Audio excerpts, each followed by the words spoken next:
The city held its breath that morning, not because something had happened, but because everyone knew something was about to. In the private rooms above Italian restaurants, in the back offices of legitimate businesses, in the loading docks where trucks came and went without cargo manifests, men stopped mid-conversation. They looked at each other with the same question unspoken between them. No one had seen Lucky Luciano in 3 days. In a world where absence meant death and silence meant war, 3 days was a lifetime. The last time anyone saw him, he walked out of the Claridge Hotel on Broadway at 11:45 on a Thursday night. 2 cars pulled up. 4 men got out. Witnesses said Luciano didn't run. He didn't reach for anything. He stood perfectly still as they surrounded him, then got into the first car without resistance. The second car followed. Both disappeared into the October darkness.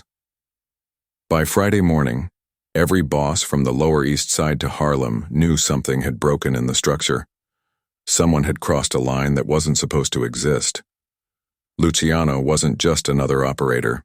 He wasn't the loudest voice in the room or the most feared enforcer on the street. He was the man who made incompatible men work together. Irish and Italian, Jewish and Sicilian, old world and new. He built bridges where others built walls, and every bridge generated money. When bootleg liquor moved from Canadian docks to Manhattan speakeasies, it passed through territory controlled by a dozen different crews. Luciano made sure each crew took their percentage without burning down the others. That kind of coordination required something more valuable than muscle. It required trust. And trust, in a world built on betrayal, was the only currency that couldn't be counterfeited. But trust also made enemies. There were men who believed the old way was the only way. Blood before business, heritage before profit. These men watched Luciano's operation with the fury of priests watching their temple turned into a marketplace. To them, sitting at a table with Irish gangsters was blasphemy. Splitting profits with Jewish bookmakers was surrender. They saw Luciano's success not as innovation, but as infection, and infections, they believed, needed to be cut out before they spread. Joe Masseria was one of those men. So was Salvatore Maranzano. Both controlled different pieces of New York's Italian underworld. Both saw themselves as the rightful inheritor of absolute authority. And both saw Luciano as an obstacle to that authority.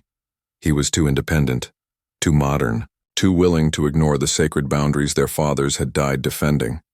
When Luciano walked into that car on Thursday night, he walked into a decision that had been made weeks earlier in rooms he'd never entered, by men who believed his silence would restore the natural order.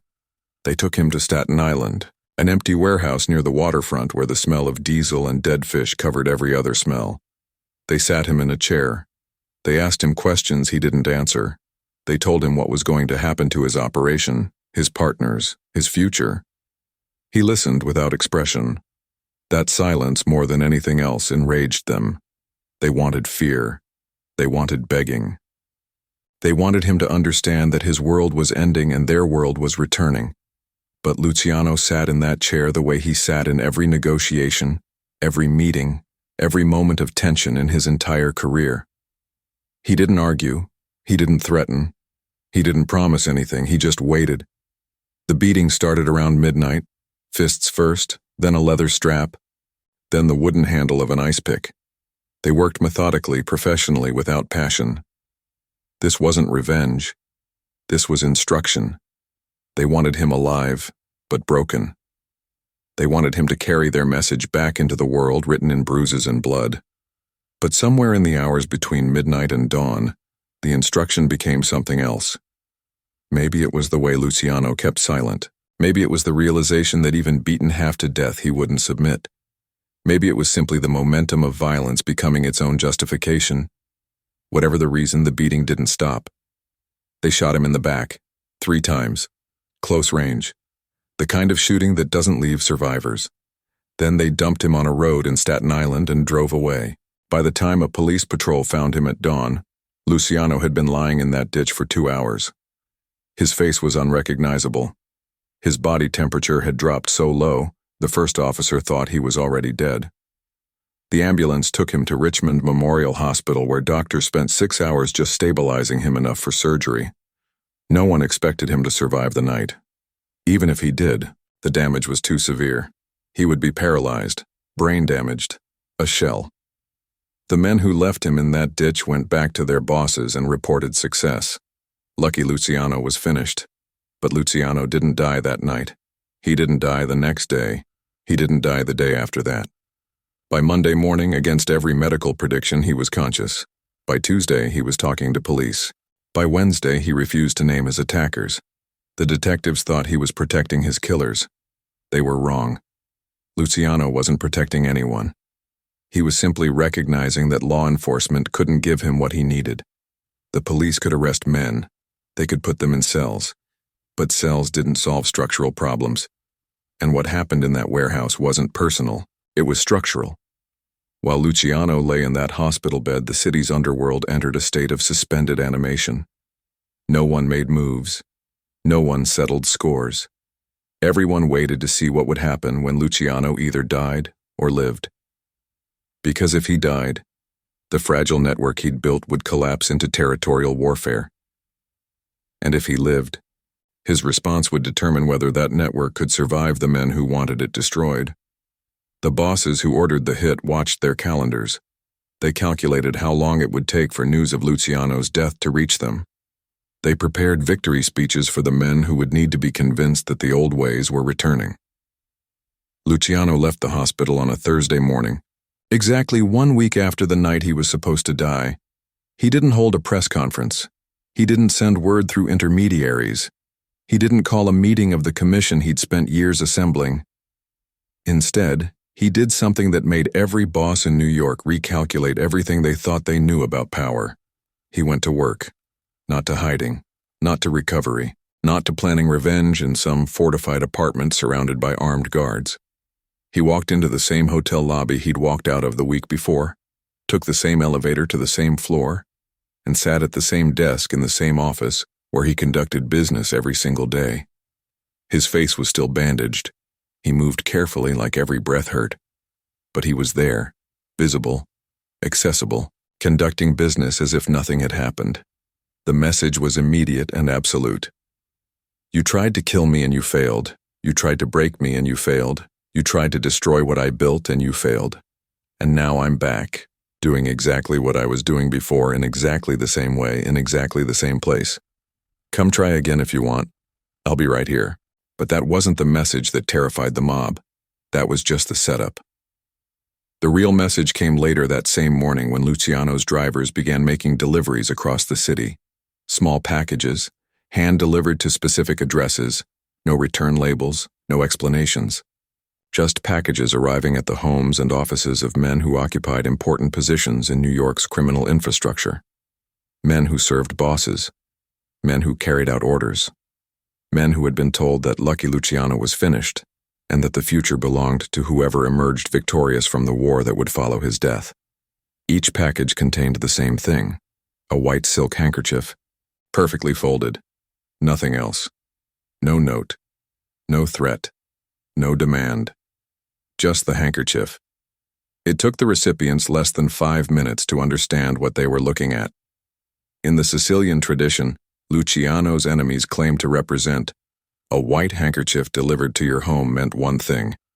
You had been marked for death. Not someday, not eventually, immediately. The handkerchief was a death sentence delivered with the courtesy of advance warning. But Luciano didn't send those handkerchiefs to the bosses who ordered the hit. He sent them to their soldiers, their drivers, their enforcers, their accountants, the men who made the machinery of their operations actually function. And the message encoded in that choice was more sophisticated than any threat could ever be. Luciano was saying, I know exactly who you are. I know where you live. I know where your families sleep. I could kill you right now this morning before lunch. But I'm not going to. I'm going to let you make a choice.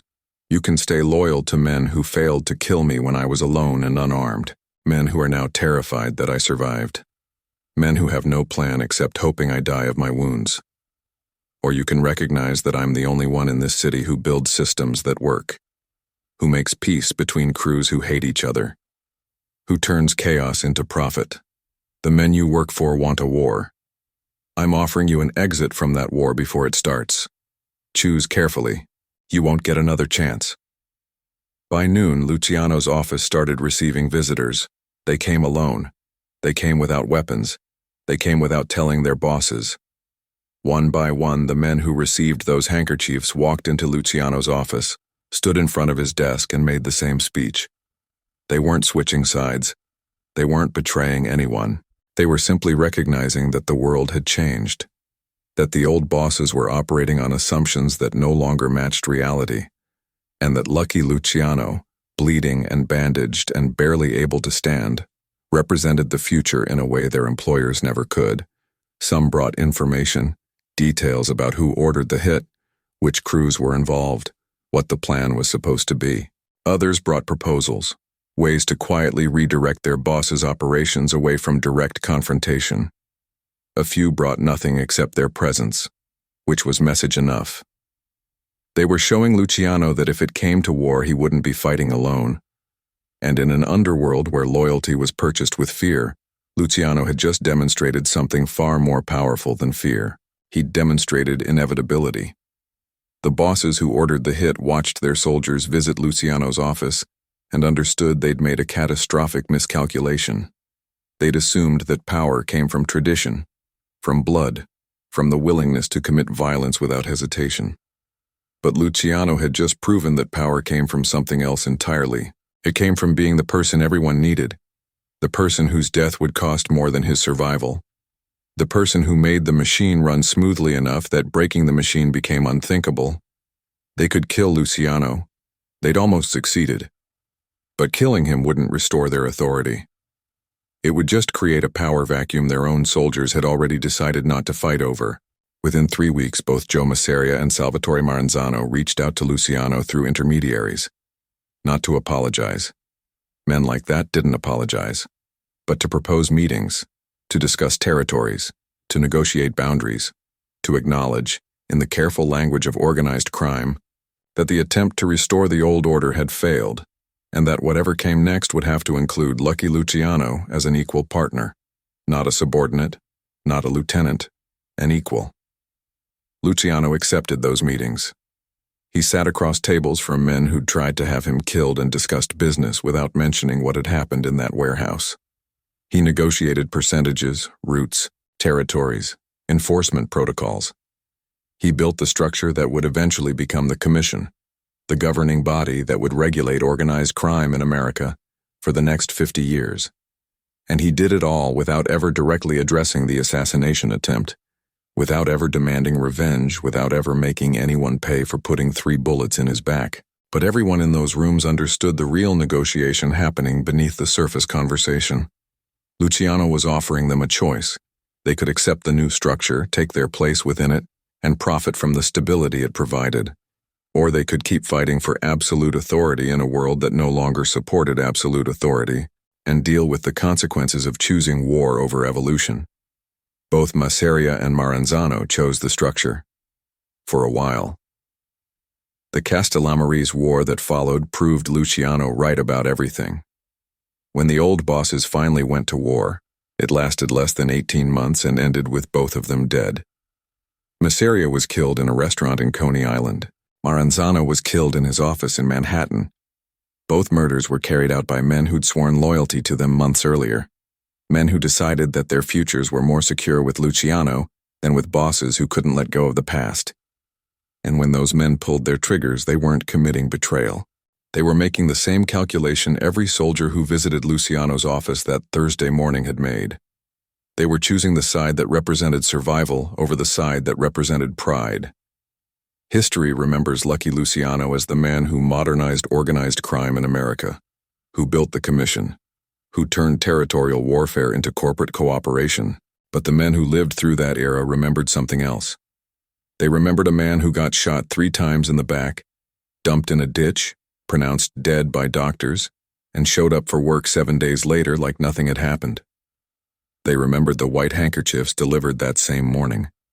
And they remembered the choice those handkerchiefs represented, because Luciano didn't just survive an assassination attempt. He transformed that survival into a demonstration of power more effective than any violence could have achieved. He proved that the men trying to kill him were operating on outdated assumptions about how power worked. That strength wasn't measured by how much damage you could inflict, but by how much damage you could absorb and keep functioning.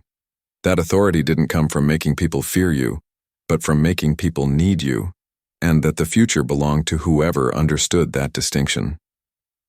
The warehouse in Staten Island where they beat and shot Lucky Luciano was demolished in 1947. The hospital where doctors tried to save his life was converted into a medical office building in the 60s. The hotel where he returned to work 7 days after being left for dead was torn down and replaced with a luxury apartment complex. But the structure Luciano built in response to that night lasted longer than any building. It outlasted him. It outlasted everyone who tried to kill him. It became the blueprint for how organized crime operated in America for generations. And it all started with a decision made in a hospital bed while doctors whispered about survival rates. A decision that the correct response to attempted murder wasn't revenge, but a demonstration that revenge was unnecessary. That the men who tried to kill you had already lost, not because they failed to kill you, but because they didn't understand why killing you wouldn't solve their problem. That true power wasn't the ability to take life, but the ability to make your own life essential to everyone else's survival. The morning Lucky Luciano sent those white handkerchiefs across New York City, he wasn't threatening anyone. He was teaching them, showing them that the world they thought they understood had been replaced by something new, something more sophisticated, something that required more intelligence than courage, more patience than rage, more vision than tradition. Some of them learned that lesson, others didn't. But by the time the Castellammares War ended, everyone who mattered had made their choice, and those who chose wrong weren't around to regret it. That's what terrified the mob that morning. Not the handkerchiefs themselves, not even the implied threat. What terrified them was the realization that Lucky Luciano had transformed an assassination attempt into a recruitment opportunity. That he'd turned his own near death into a test that separated the men worth keeping from the men who needed to be replaced. That while they were still thinking about revenge and territory and blood debts, he was already building the next iteration of their entire world. And they were either going to join him in building it, or they were going to be buried under it. The silence that settled over New York's underworld that Thursday morning was different from the silence that preceded it. Before, it was the silence of anticipation, of waiting to see if Lucky Luciano would survive. After, it was the silence of recognition, of understanding that something fundamental had shifted, that the rules everyone thought they understood no longer applied, that the future had arrived earlier than expected, and that the man who almost died in a Staten Island warehouse had just become the most dangerous person in the city, not because of what he threatened to do, but because of what he no longer needed to do.